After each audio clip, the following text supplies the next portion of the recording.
Umishum kach inyan hamidus hu hadavar harishain eitzel Yehudi. Therefore, the concept of midas tayvos, good character traits, is the first thing by a Jew. The chol ha-mitzvahs heim inyanim pratim. The mitzvahs are individual things, how to act. Avol roish l'kol. But before all of that, the head, the first, the introduction, the foundation, before mitzvahs, a love l'taris amidus, we have to be mitar, purify our midas, to purify our character traits. Because we were born with selfish tendencies and negative tendencies. These are things that we're born with. We have to work on ourselves to eradicate that. Leman yehe Yehudi mushlam mikaf ragloi va'ad roisha, in order to become a complete, full, emistic yid from head to toe. V'lachein inyan hamidas hu b'madrega gavoya kazu sherak mi shezichach v'tiar midosav roi lios merkava v'ashrois l'Torah. That's why midas is so important, because only somebody who purifies his midos can become a merkava, a chariot, to glorify, to lift up, and to be the dwelling place that Torah can dwell inside. In order for Torah to dwell inside, there is a condition, a precondition, Tanai Muktim, a precondition. Shekaidim ko yeh Yehudi. First, medav zayin ayid. You have to be a Jew. Torah nitna Yehudi. Torah, which is Meira, lashon of Meira, which teaches you how to behave, is given to whom? To given to a yid. Avodas hamidos, working on your midos, is an avodah kosher b'yoser mikol ha-Torah kula. As we all know from Rabbi Yisrael Salanter, it's harder to change a bad midah than to learn the whole Shas. He says the hardest thing, harder than learning any sugya, is to work on yourself to change your midas, to become a better person. Hadoshis, which demands shinu yisodi, a fundamental change. Lishanis es hativius utchunas hanefesh, to change your inborn natural tendencies that you were given with. Kigoyin masha omru, like it says in Chazal, Hakina hataiva va'akavod mitzinas ha'adam ha'olam. Kina is jealousy. Taiva is taiva. When a person desires things that are usher, and kavod, he wants respect. They pull a person out of this world. Harimisha lokli b'kina mufrezes, someone who is suffering with tremendous kina. He's extensive amount of jealousy. Or Baal Taiva v'kavod, or someone who is a Baal Taiva, that he is running after Taiva. He cannot control the Taiva. It is too great, above normal amounts of regulated Taiva that a person has to have. A person is supposed to have a certain amount of Taiva in order to populate the world, in order to do certain things. But when you have mufrezes, out of control Taiva, or a Baal Gaiva, or a Baal Kavod, Nidrash mimenu shinoi hamuhus. It's demanded on him a total change, a total life change of your essence. Kedei la'akar zois, in order to uproot that. Ubavur zeh yorad Yehudi la'olam. That's why you came down to this world. L'shanais es tivoisa v'estchunas nafshay. Why were we put down here? To change our tchunas hanefesh, our character traits, and to change everything about us. I've seen this, and I've heard back from TP siblings. They tell me, my parents are different. They don't get angry as much. They're calmer. They don't have anxiety. They say gamzu l'toiva more. They have a problem. They say, don't worry, Hashem Yazar. They have better emunah. They have better bitachon. They're kinder. They're nicer people. They started to care about people who are not just exactly like them. I always say the story, Shlomo Mekarlina. I'll say the short version. Reb Shlomo Mekarlina, the Heilige Reb Shlomo Mekarlina, who was the Rebbe after the Beis Aaron, Reb Aaron Mekarlina, Reb Aaron Haggadah Mekarlin, he wrote the famous Ka Echsoif. So after him, the Rebbe was Reb Shlomo Mekarlin, and he was showing a tremendous amount of ahava to somebody that everybody knew was a mamash lowlife. They were chayshid him. They knew that he's doing the worst averis. And Reb Uri Mistrelisk, the Saraf, the Sharfa, Reb Uri Mistrelisk, future Gadol Adar, he couldn't take watching Reb Shlomo Mekalin shower this Bala Avera with so much love. And Reb Shlomo Mekalin had Ruach HaKodesh. And here he is, you don't know what this guy is. How could you behave this way to him? So many guys, they see a guy smoking in front of the shul on Shabbos, you want to kill him. You throw him out, kanois. This guy is in the Kodesh Pnima, in your internal chamber, speaking to Reb Shlomo Mekalin, and he's smiling at him as if he's the greatest guy in the world, and complimenting him and showering him with love. Reb Luri Mistralis couldn't take it. Reb Shlomo Mekalin understood what's happening, told the Buri, Mistralis, go, leave the shtib, leave the office, leave this place, go to the Bis Medrash. Short while later, he gets called back. I always say, if I was a Buri Mistralis, I would probably be thinking like, me you can't tolerate? Me? Him you could tolerate? And you throwing out the good kid? And this huge Balavera, he gets love and I get sent out of the house? He came back in and Reb Shlomo Mekalin told him, you have a chesaron that you have to work on. You could not love him. Your Ahavas Yisrael was limited. Some people can't love another Jew because they're from, and they still can't love them. They're different Hasidus, or they're Litvish, or they're Svardi, or they're Ashkenazi, and it blocks their Ahavas Yisrael.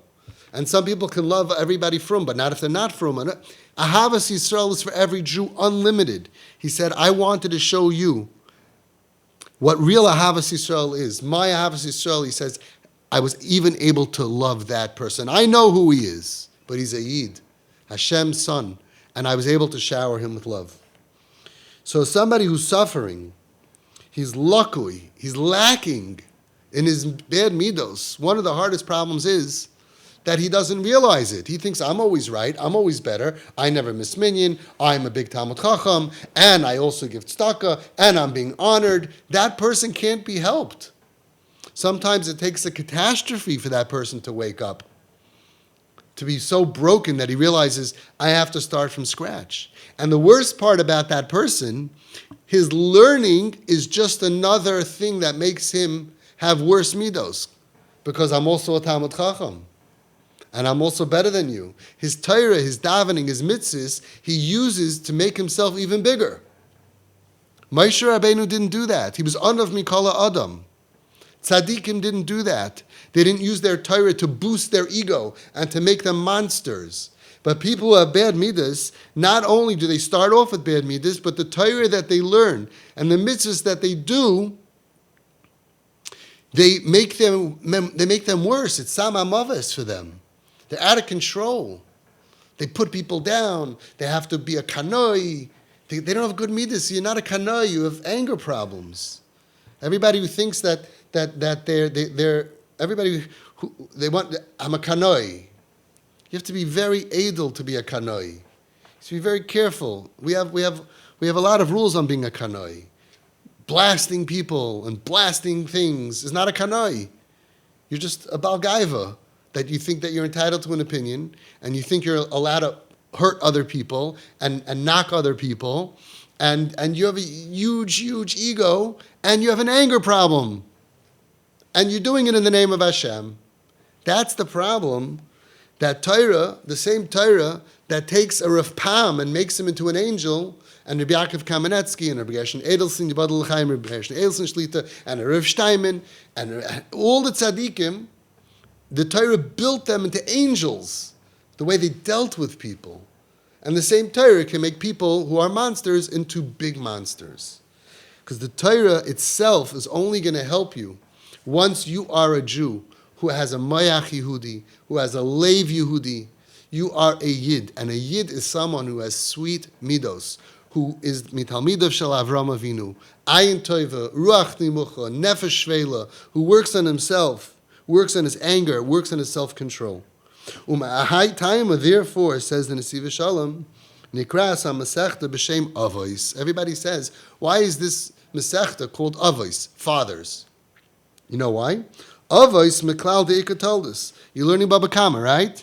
What does it start? It says, Arba Avos Nezikin. There's a head of a category. What makes you an Av? Because you have told us, because there's a subcategory. Avram, Yitzchak, Yaakov were the Avos because they had children who came out of them. Person starts an organization, he's the Av because there's a Talda, there's subcategories. Avos, it's called Avos, this Masechta. Michlal, listen to this Chiddush Gadol. Michlal de Ika Taldos. What is the Taldos? What are the children, the subcategory that comes out of these Avos, of Midas? Kol HaTorah. He told us Le'inyan Midas. Wow. We look at it like, go to yeshiva, learn 8, 10, 12 hours a day, and Musa say that you work on yourself a few minutes. No. He says, the Avos is Midas. All the Midas in Masechtas Avos, go through it and become them. The Memches, everything. Being like Hillel, be like Aaron, Oyev Shalom, Reidav Shalom. That's the Avos. That's the entrance and the foundation of being a Jew. And the toldus that comes out of it is the details is Torah. Torah is a tolda to Masechtas Avos. You ever knew that? Anybody ever tell you that? Ha'avos heim sheyeh Yehudi Shalom. The main thing is about our religion. The head of the religion, the head important part of it, is to be a ganze Yid, a full Jew. Ula'achar mikan boy minyonei Torah va'avodah v'chol ha'madregas ha'gvoyos ad ruach ha'kodesh u'nevuah. And afterwards, then you could have Torah and all the madregas until you could have ruach ha'kodesh u'nevuah. You can't have ruach ha'kodesh u'nevuah if you don't have good midos. You could have Torah, knowledge. You can't have Torah, oira. V'haiman de boy l'mehave chasida. It says in the beginning, Haiman the boy l'mehave chasida, somebody who wants to be a chassid, and it doesn't mean curly payas. It means to be a righteous Jew. L'kayim milu de avos, he has to be mekayim all of the things in all Masechtas Avos. Haiman the boy l'mehave chasida, a person that says, I want to be a chassid, I want to be righteous. If you don't want to be righteous, what are you learning Torah for? Who doesn't want to be righteous? Who doesn't want to pass away from this world? Halavayit should say, here lies a righteous Jew. So many nisyanis that we have. So many reactions to things that we have. We have to react like a Jew. And in order to do that, we need to work on ourselves. We have to go to the gym hours and hours a day to get muscle. We have to go to the gym of Midas hours and hours a day to dedicate ourselves. There's no other way to become a righteous Jew who thinks like a Jew and acts like a Jew, feels like a Jew. Only if you are Mekayim, the words of Avos. And after you become a ger, you now become a Jew. In all of your Evarim, then you could become that chassid, the righteous person, to have ruach hakodesh, to have nevuah, unbelievable. What a lesson. For us, obviously, it's very hard for us to learn 5, 6, 7, 8 hours a day of Musar. But we can learn a few minutes and we can think about it all the time. Every time you want to react, think about your angel. To me, Rav Pam, even though I didn't learn by Rav Pam, I only shook his hand one time. But he's my paragon of virtue. I think, what would Rav Pam do? And you get involved in all kinds of stuff. Would Rav Pam get up and be the one to put his foot down, and we have to, all those people, once you're looking like this, you're not. I think of the Nesivas Shalom. I think of the Nesivas Shalom and all that he taught. And I spoke to people, I never met him. I was learning his sefer while he was alive, and I didn't know he was alive. I didn't know he was. It's crazy. I spoke to people who met him, and they said, what he writes is what he was. Think about it. Would he act that way? Think about tzaddikim, how calm they are, how careful they are not to step on anybody, not to push anybody away, not to damage anybody's ego. Read the stories. I'm putting together a book of 5,000 stories. How careful, how the Chavetz Chaim, the Chazon Ish, how they were careful, even with Yiddishkeit. There's one quick story. The Chazon Ish heard, before Tkiyah Shofar, there was a boy, 9, 10 years old. He told his father, I'm hungry, can I go get food? His father said, listen, we're going to start Tkiyah Shofar. Wait, after Tkiyah Shofar, it's not that long. You can go have your tuna fish sandwich. This wasn't a sick person, it wasn't an old person, it wasn't a dying person, it wasn't an off the derech person, it wasn't anything. It was just a kid who had breakfast, who had his nash, who gave him his candy in shul, whatever it was in those days. And he was hungry. So, he could wait, right? The Chazon Ish went over to the Chazan and said, you know that before Tkiyah Shofar we say 7 times, Lam Natseach Levnei Korach Mizmar? Why do we say it 7 times? I don't know. But if that's what they decided to be misakein, to set up that we need to say that 7 times before Tkiyah Shofar, it's obviously very important. Tkiyah Shofar on Rosh Hashanah is the greatest moment of the year. And if you learn Nesivas and all of the kavanis of what it does and how it saves us and how it blows away the walls between us and Hashem and it breaks the gzeiros and it gives us brachas, and as an introduction to that, we need to say 7 times Lamatzeach Levnei Korach Mizmar. It's obviously very important. The Chazon Ish, though, saw a boy is hungry, and he didn't want the boy to have to wait that extra 7 minutes while we say that. He went over to the Chazan and said, skip it, go straight to the Tkiyas. Can we understand that? Can we understand that? And I'm sure he didn't want his congregation to lose. He obviously felt that caring about that kid is a bigger schus, or as big of a schus as everybody crying, Lamatzeach Levnei Korach Mizmar. Sacrifice, understanding, to care, when you hear about, to shed a tear, to care about other people's tzaras and their simchas, to have a Lev Yehudi. Oh, halavai, we should be able to have a heart transplant. Halavai, Mishkan, Bilvavi, Mishkan Evna. Halavai, we should be able to get rid of our hardened hearts. Going through life, we get hard. People hurt us, we have to put up a wall, we have to defend ourselves, and we have very damaged hearts. Halavai, we should be able to purify our hearts and our minds to think like a Jew. Our first reaction should be Mayach Yehudi reaction. Mayach Yehudi reaction, Lev Yehudi reaction. And that's what Avos is all about. If we have that, then the Torah that we learn will go through our veins, will infuse us with the highest levels. We can become much greater people. But it starts with being a Jew. Torah is given to who? To a Jew. What's a Jew? Someone who works on his midos.